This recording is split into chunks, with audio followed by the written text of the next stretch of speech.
Le Maroc a très tôt opté pour une politique d'ouverture. Il a signé des accords de libre-échange avec des pays arabes, les États-Unis, la Turquie.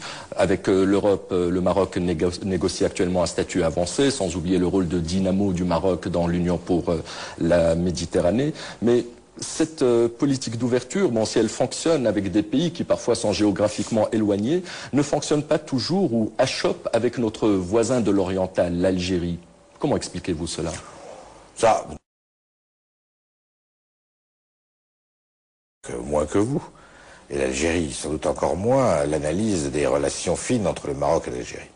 Ce que je sais simplement, c'est que ce genre de divergence peut toujours être dépassé. Je viens d'un pays qui a été pendant des décennies opposé à son voisin allemand, et nous avons ensemble construit l'Europe, et aujourd'hui, nos conflits passés, même s'il y a eu des centaines de milliers de morts entre la France et l'Allemagne, ces conflits sont derrière nous, et les jeunes générations ne peuvent même pas imaginer que nous soyons encore un jour en conflit avec les Allemands.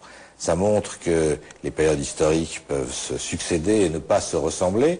Et je souhaite qu'entre le Maroc et l'Algérie, les conflits qui peuvent exister, sur lesquels je ne veux pas prendre parti, puissent aussi être dépassés. C'est l'intérêt des deux pays, pas seulement de ces deux-là d'ailleurs, de l'ensemble du Maghreb, que d'arriver à organiser une coopération économique qui bénéficiera au peuple de l'ensemble de la zone. Mais vous conviendrez que malgré la politique de la main tendue, une frontière côté marocain, une frontière algéro-marocaine fermée, ça vide de substance l'Union du Maghreb arabe, par exemple. C'est évidemment beaucoup plus difficile de développer de la coopération économique lorsque les échanges sont ralentis, mais je crois que ça fait partie de la discussion que justement le Fonds essaye d'organiser avec la Mauritanie, le Maroc, l'Algérie, la Tunisie et la Libye, pour essayer de faire en sorte que, d'une manière ou d'une autre, la coopération économique permette d'avancer.